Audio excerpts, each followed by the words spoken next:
Before we get started, I wanted to address a question I got last time.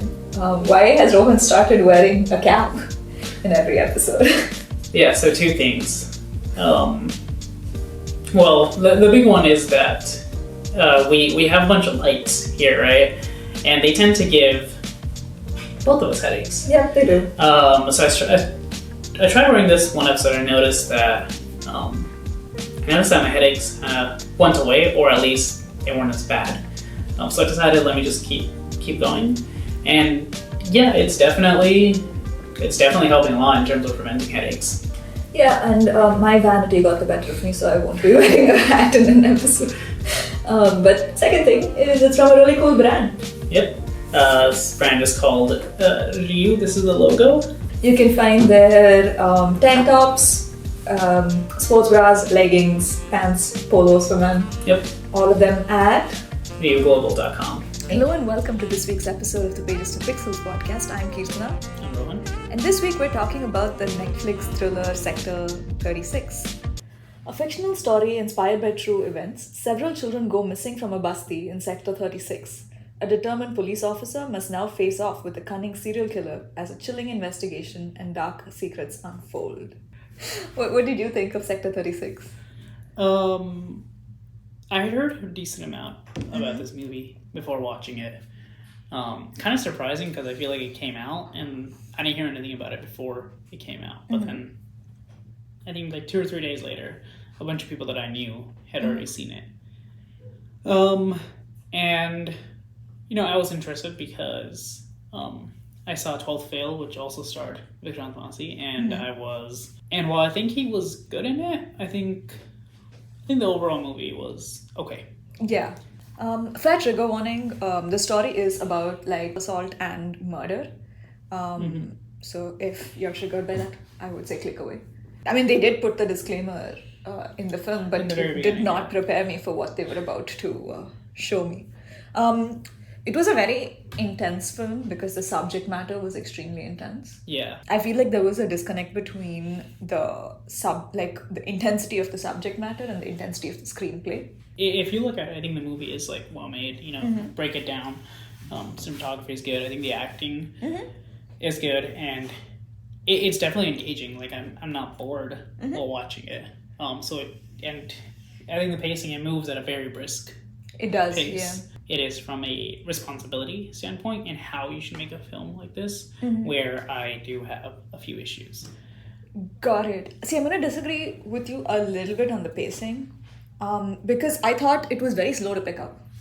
Like, I mean, they show us the murder in the beginning, but for the police officer to become invested in this case, I thought it was like super far into the movie. Because what I was hoping to see was crime happens, and then the bulk of my second act I thought would be the investigation. Yeah. But I think this goes like I think we're like well into the second act before sort of the action starts picking up. Yeah. That I thought was an interesting choice. I can see why they maybe did that, because we needed to know that this police officer has had a change of heart. I wonder if we needed like those. I think there were like 3 scenes to establish that. Okay. Because there's that first one scene where he takes the bribe, and then there's the other scene where this guy comes in asking for his daughter, right, and he sort of dismisses that.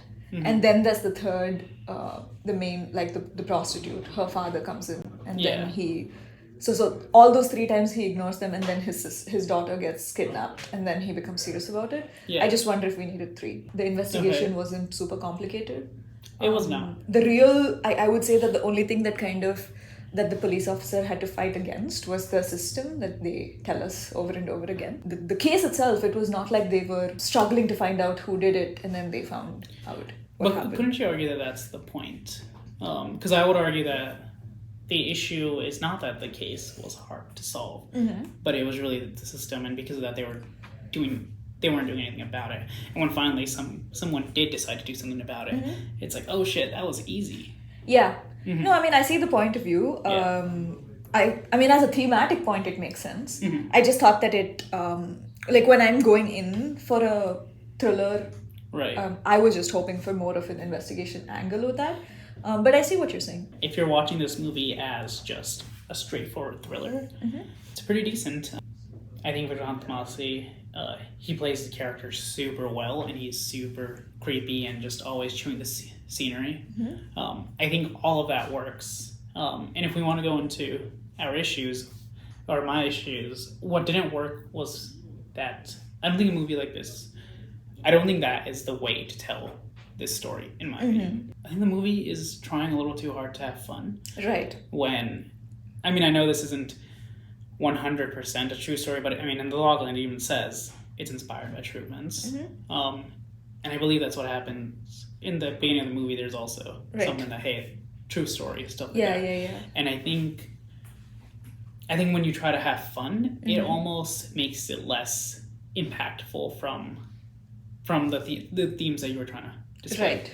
I mean, even Vikrant Massey's character, I just said he's great at it. He's great at chewing the scenery, but I don't necessarily want him to do that in this movie. There is no element, and it's going to be weird for me to say, but he is acting like this crazy psychopath villain, which he is, but there's no element of him being more down to earth / like relatable. Yep. Yeah. I was waiting for you to say relatable. Yeah, I know. The reason they're in, let me explain, even though this might get clipped out of context. Yeah, I will cut it out of context. But the point of me saying that is because I think the message that should be sent is anyone can do crimes like this. Yeah. This character at all times, he's not acting like a normal human being. Or 99% of people watching this movie, they're like, yeah, there's nobody I know or have ever met who behaves like that. Right. But that's not the issue. These crimes that happen in reality are not done by people who are constantly eccentric or acting like a lunatic or acting super, super creepy. It's done by people who are they live normal lives and then they have this secret side of them. Yeah, I think that's where this movie falls apart a little bit. Yeah, see, I mean, I think they tried, to be fair. I think they tried to show that he has a normal life, because there were those scenes where he was like calling his wife and trying to be like a loving husband and all that. I think it just got lost. Yeah. And just for context, when he says the movie was trying to have fun, I think you mean from like a filmmaking perspective, right? Like you could see the writers kind of like trying to stretch their legs a little bit. Yeah, and there's like, oh my god, this epic hero moment and stuff like that. And then there was the Kaun Banega Crorepati storyline that didn't... Yeah. What was it called? Sab Banenge Crorepati. There it is. Something like that. So there was that... that just didn't connect for me. Yeah. Which is why I think my biggest issue in the film was the screenplay. Because everything else was solid. Like, I thought the camera work stood out. Especially there's this... I think it's his intro shot where he's like on the couch lying down and then you can see half his face. Shot of the movie. Yeah. That was... I mean, the camera work was great. I also thought that all the performances were really good. Yeah. I just wish that the screenplay had been tighter. And I know that you'd make the argument of like kind of what I was saying. The counter argument is, hey, shouldn't a movie also be engaging? Because if you're gonna treat the subject matter extremely seriously and strip out all the fun, quote unquote, from it, then who's going to watch this movie? Who's actually going to enjoy this movie? We need to actually make it engaging in order to get the message across. Right. To which I would counter that we have seen movies tackle themes like this and have it be great. Or themes of like, true stories that exist as cautionary tales. Again, I can't think of a better word than fun. Yeah, I guess. Tropes, yeah. That don't do all that, while also being engaging. Recently Dark Waters just came on Netflix, and I understand it's a very different subject matter than human trafficking. So Dark Waters is about a lawyer who is investigating it just kind of like corruption with some companies polluting waters, and then also putting chemicals into like home products that causes people to get sick. That movie is extremely... That movie's kind of terrifying, even though it's not a horror movie. But it's a straightforward drama, and it gets its message across without ever being over the top. Right. And it stays extremely engaging from the opening scene to the ending scene. It's super engaging, without trying too hard to have fun or have like this something that's cool and stylized. The kidnapping and killing of kids. and some women is extremely heavy, and I think it already kind of gives you, it's almost like a hook if you look at it in the film to bring people in. I just don't know if they held that throughout. Yeah, I think that was my biggest issue with it. That being said, what did you think of the choice of protagonist? I tend to enjoy characters who maybe are not too invested in doing the right thing, but then go through a transformation. I think the actor, Deepak Dobriyal, did a pretty good job. Yeah. It was hard for me to get invested in him. I can't quite put my finger on it, though. I thought maybe it was because there weren't that many layers. Like, we didn't totally see him struggle with making this decision, because in the beginning he was very clear that he doesn't give a shit. And then this thing happens, and his wife is mad at him and she says that line. And then he becomes very sure that he's doing the right thing by trying to help these women. Maybe that's what it was. I was glad that they didn't choose Vikrant Massey's character to be the protagonist. Because I think inherently, even when you write a villain origin story, you end up empathizing with the protagonist. So Well, why would they have chosen him? I mean... Well, he's clearly the antagonist. So. Yes, but I guess what I'm trying to say is it's like... I mean, it's like I can see that argument being made of like, let's just do it from this person's perspective. Okay. But I'm glad they didn't, is what I'm trying to say. So, I think it was a year or two ago, the film Sound of Freedom came out, and it had a big, I won't say impact, but it definitely took the media by storm. Why do you think Sector 36, which covers the same subject, is not being treated the same way as that movie by that same audience? That's a loaded question, Kevin. So I haven't seen Sound of Freedom, so I'm going to try to answer this with the best that I can with the knowledge that I have. But I know that at Sound of Freedom there was kind of a campaign where people were buying tickets. They weren't even watching the movie. They were like, they just wanted this movie to succeed. Something hit in like the right-wing zeitgeist where people were like, hey, we need to support this movie. Okay, obviously human trafficking is bad. I think we can get that clear. Kind of the way it's discussed in the media in the United States and India is very different. Right. In India, I think, and correct me if I'm wrong, but I feel that in India it is generally treated, regardless of, like, across the political spectrum, people kind of view it the same way. Like, it's bad. Yes. What? People view it the same way here, obviously. Okay. But when it comes to the discussion of it... No, I think he was actually making sense. So. No, I got the first part of it. When it comes to discussion of it, many right-wingers will bring it up, usually a way to distract from other issues. I see. Okay. I haven't seen the movie. The movie could be great for all I know. Right. But a lot of that conservative media sphere was viewing it as an answer to wokeness. I see. Wow, that's a very interesting take that I did not expect human trafficking would be anti anything, but okay.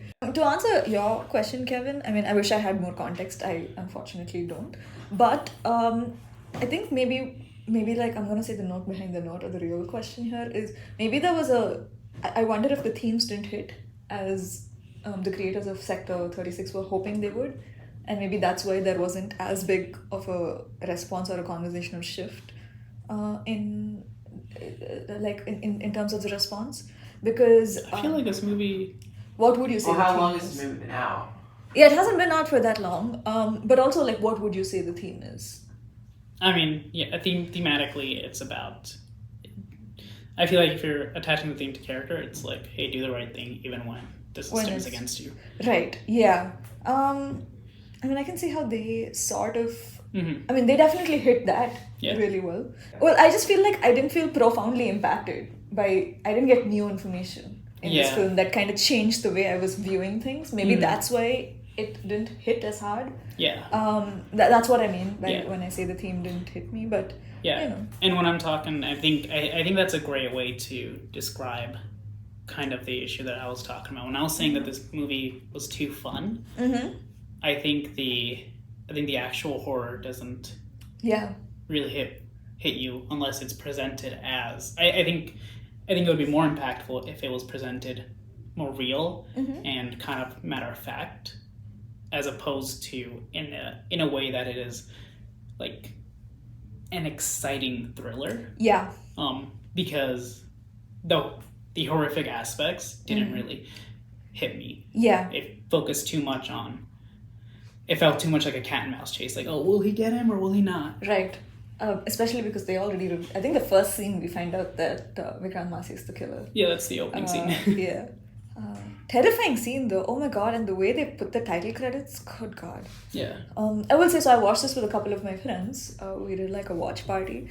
And before we... not like a fun, none of that.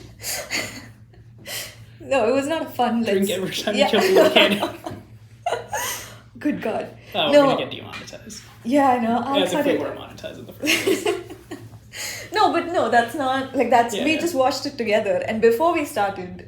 Like, we went in with context, so we knew that it was about this person who had killed, like, 26 kids, and this is what the movie was going to be about. But when we finished the movie, I think the most common, like, I guess the people I was watching it with, the most common thing I heard from them was that the premise was scarier than the film, or the premise hit harder than the film. That's an easy trap to fall into. Yeah. I can see how that might have happened here. I thought the scenes were constructed really well from like a filmmaking point of view. I think if I had to pick, I would say the one in which the police officer got killed. Okay. And this was way towards the end. The reason that worked for me was because the elements of a good thriller were in full play. We knew who these characters were. Yep. So basically for a thriller to be like effective, the audience needs to know a little more information than the character. That's kind of what pushes you towards the edge of your seat. That was there. We knew who those three men were. We knew that his life was in danger. And I mean, it was, and they killed him with a screwdriver. Yeah. And a knife. But so that scene, like, it terrified me because the moment the car pulled up in front of him, I was like, he's gone. Yeah. And yeah, that really held me at the edge of my seat. Yeah, I really did like I mean, again, this is it's a cool scene in a vacuum. It does exemplify the problem I have with this movie where he's like, where are you going? Oh, why don't you show him where we're going? And then it's they give him a picture of him and he's like, oh shoot, and then that's when they kill him. Right. It's like, sure, I guess if you're doing it more matter of fact, that probably wouldn't happen like that. Right. But yeah, no, I agree. Great scene. I think I like the scene where when the police officer, when his girl gets kidnapped, he chases her. He retrieves her and he's in the hospital, but it is kind of... See, that being the changing point works for me because there is that level of disconnect when it's other people, other parents' kids who you don't know, and he's like, well, I'm getting money. And that's when he really has like, oh shoot, today it could have been mine. Yeah. It definitely worked as a changing point. I was just hoping it could have been earlier in the script. Yeah. I also really like that scene because he's in full Ravan costume. Yeah. And I thought especially there's that running shot. Yeah. I thought that was really cool. No, it was a great scene. Really well done. So as a reminder, the way we do scores here is on the script coverage scale of pass, consider, and recommend.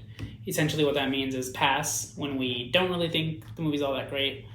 Consider when we think it's pretty decent, and recommend when we actually find it's a really great movie. As a reminder, this is not a recommendation, it's just a score. So how would you rate Sector 36? I would say it's a weak consider from me. It's this was a very heavily covered case in the media when it came out. And it does an okay job of showing us what happened. Yeah. I'm going to give it just a consider.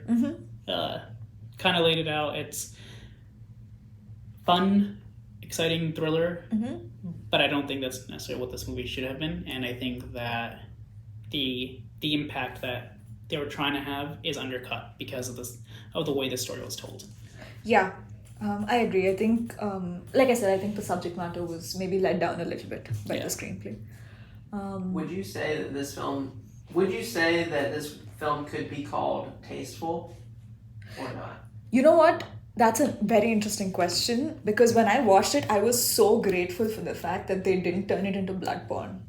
Yeah. Because they were there, like, in they definitely walked scene, that line. They did, because in the opening scene, I was like, oh, I'm gonna hate watching this because of all the not pointless, but all the blood and gore that's going to be there. Mm-hmm.